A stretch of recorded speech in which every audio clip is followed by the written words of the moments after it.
Thank you for choosing IS Talk, the voiceover solution from IS Technologies. Factory Reset. Sometimes it may be necessary to perform a factory reset of your phone. This process is very easy. You may be prompted to enter the last 5 digits of your phone's serial number for security purposes. This can be found on the back of the phone, usually above the MAC address. Write these numbers down before you begin, so you have them if needed. Hold down the OK button for approximately 5 seconds.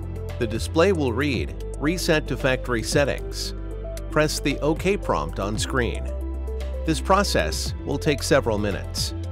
This will restore your specific programming and update with any new firmware. Once completed, your screen will return to normal, showing the correct date and time. If you need additional support, you may send an email to support@is-talk.com or visit us online at is-talk.com and click the support button. You'll get a response showing a job ticket has been created. One of our friendly support agents will be in touch with you promptly.